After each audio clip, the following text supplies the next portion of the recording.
וסייני ביומהן בזמן הזה וחתונו להייני מלך העולם שחייוני וקימוני וגיוני לזמן הזה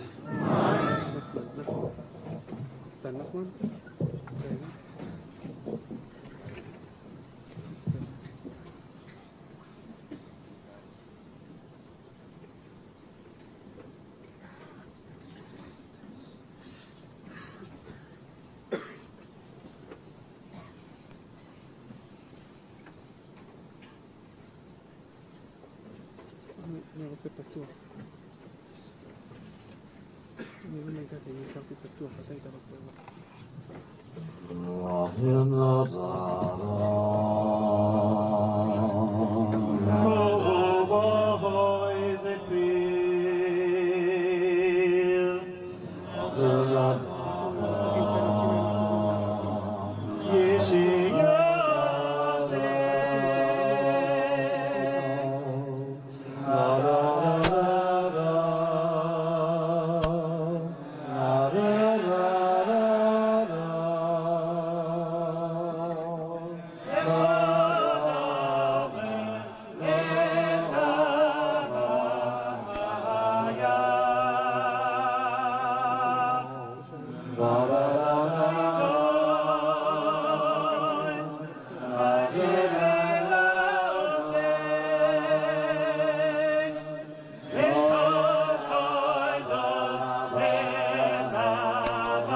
שבס חנוכה מצווה להדליק הפסח בייסום בחיץ שססקונה מניחו השולחונו ודי ומרובה וצורך נר החרס להשתמש לאוירו.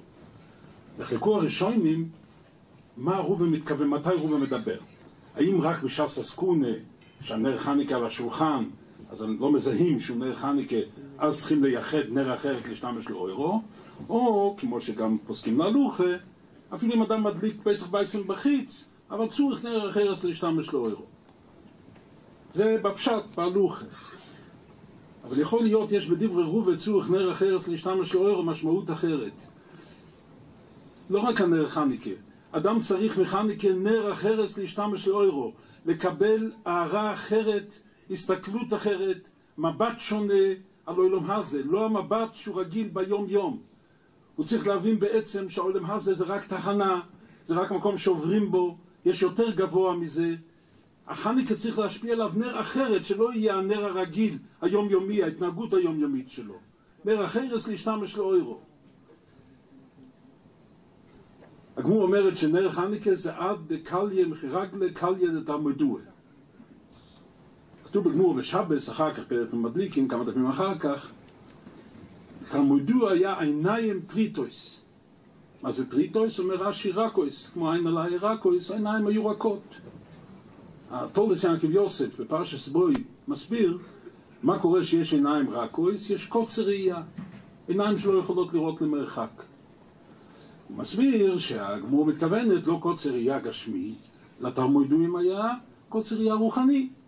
לא היה להם את ההסתכלות על העין לא ראה עשו אלוקים, זה לא עשו, יש עולם הבא.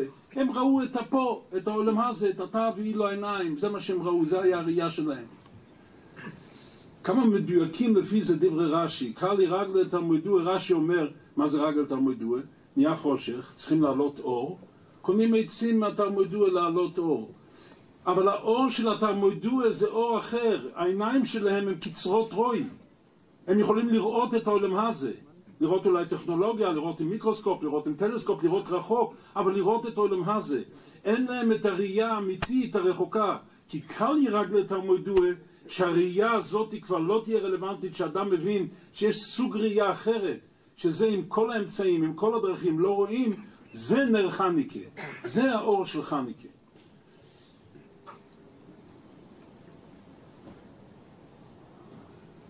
מרשו שואל, חניקה מה זה? אז הר"ן אומר, אחד ההסברים, חוני חופאי. מרשו שואל, חוני נקרא כמו שוויסה, שבס, יונטף, הפסיקו מלוכה. חניקה זאת פחות מפירים. בעניין מלוכה, שמלוכה מותרת בו. מה מתאים להגיד בחניקה חוני חופאי? לקרוא לו חוני חופאי, ככה מרשו שואל. אבל לדברנו זה נכון מאוד. אוני רוצים ואין רוצים. אוני רוצים לחי עולם הבו. אז היינו חושבים זה שני מסלולים. יש מסלול מרוץ לחי עולם הבו, ויש מקום אחר מסלול מרוץ לבאר שוחס. באותו מקום, כתף ליד כתף, מתחככים איתם. אנחנו נמצאים באותו מקום, יכול להיות שני אנשים לשבת באותו בסמדרש או באותו מקום עבודה או באותו מקום תפילה, ואדם צריך לדעת לעצור את עצמו, לאיפה אתה רץ? אז בחניקה זה חוני חופאי, זה מיטה במלוכה, אבל עוצרים רגע ושואלים, אדם שואל את עצמו, לאיפה אתה תכנה, לאיפה אתה רץ, למה בעצם אתה מכוון, איזה ראייה אתה רוצה לראות, את האור הכוזב או את האור האמיתי? כתוב בפוסק בקהלס, מה ייסורון לאודום בכל המולוי שיעמול תחס השומש. דורשים חז"ל, תחס השמש אין ישרון. נכון, צודק. ומה סוף אודום לומי, סוף מים לשחיתה, מה ישרון למולוי? למעלו מן השמש יש ישרון. מסבירים את זה בדרך כלל, למעלו מן השמש בעולם ההוא, למעלה. אבל אפילו פה, הגמור אומרת בקסיבס, שהיו קמים תלמידי רבינם הלימוד, והיו עושים למעשה את מה שהם למדו, והם היו מנקים את הבגדים, את המידה שלהם, היו הופכים את זה, לא היו הולכים לחי ישוע, היו הופכים את החי ישוע לחי אוילום. אז האבק שיצא מהגלימס כיסה ליוימה. אומר המרשו, כיסה ליוימה זה מעלה, זה לא חיסרון. יוימה זה עובד כחובים שלי לחמה, לשמש. שיש את האור הזה של הלימוד, זה מכסה את היוימה. היוימה כבר לא, אין כבר את האור הכוזב שלו. הוא כבר לא מטעה אותנו עם ההערה שלו. למעלו מן השמש, מי שיכול להתעלות השמש זה האקים, עובדים לחמה, שחמה לא יקזה שים הרע לאקים. אם אדם הוא למעלה מן השמש, יש לו אור אחר, אור עליון, אז יש ישרוין, אז הוא יודע למה הוא עובד, לפני מי הוא עובד, למי הוא רץ, מה הוא מחפש. העולם הרי השתכלל היום. דברים שרואים שטוח, רואים בתלת מימד, אפשר לראות אותם כאילו 3 ממדים. אנחנו מחפשים הפוך. את הממד האחד שרואים את העולם, אנחנו גם רוצים לראות אותו בפחות, בחצי מימד, ברבע מימד. אנחנו רוצים לצמק אותו, את העולם, לראות את הנקודה הפנימית שגנוזה בו. איך יהיה לנו כזה אור ראייה? זה החניקה נותן לנו, זה החניקה מאיר לנו. כתוב בפרשה, ויהי השם את יוסף, ויהי איש מצליח, ויהי בבייס המצרי. אז כל מי שלומד 3 פעמים ויהי, יכול להיות או פעם אחת, לכל היותר פעמיים. ויהי השם את יוסף, ויהי איש מצליח, ויהי אותו אדם, מדברים על אותו מעמד, אותו מקום, ויהי 1, 2, מה זה 3 פעמים? שואלים אדם, איך אתה? לא יודע מה לענות, איפה אתה? מתכוונים במקום הגיאוגרפי שלו, איפה הוא נמצא, אולי בביזנס, אולי במשפחה, כל שאלות שלו למה זה. לא, איפה אתה ברוכניאס? כן, אתה שואל שאלה דתית, בסדר. השם גם, הרבן שלנו גם בתמונה, מצווה, לומד, לפי ערכוי. אצל יוסף הייתה הסתכלות אחרת. איפה יוסף? קודם כל ויהי השם את יוסף. בלי מקום גיאוגרפי, בלי עניין של כן מצליח, קודם כל ויהי השם את יוסף. ויהי איש מצליח, לא הצליח לבד, הוא נתן לו הצלחה. ויהי בבייס המצרי, הוא לא נמצא בבייס המצרי, הוא נשלח לבייס המצרי. זה הפוסק אומר 3 פעמים ויהי, ויהי אצל יוסף היה ויהי אחר. לא קודם כל אני פה, אני בעולם הזה, אני מצליח בזה, אני נמצא כאן. קודם כל ויהי השם את יוסף. יש ריבונו של עולם ואתה בעולם ואתה נמצא בשליחות. ואז אתה יכול לראות אם אתה מצליח, ומצליח הכוונה מצליח מבחינת המשלח שלך, לא מבחינת שליח שמועל בתפקידו. ואז איפה שאדם נמצא, גם ויהי בבייס המצרי, גם הוא נמצא במיצר, גם הוא נמצא בחושך, לאויר מתוך השייכה. אז עטו השם תור ניירי, הוא יודע שהוא הולך, הוא לא טועה, השם יעזור, שמהחניקה יאיר לנו, שיהיה נר אחרת, עד שהשם יעזור ויהיה האור של הגאילה, מהר בימי אומי.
Amen.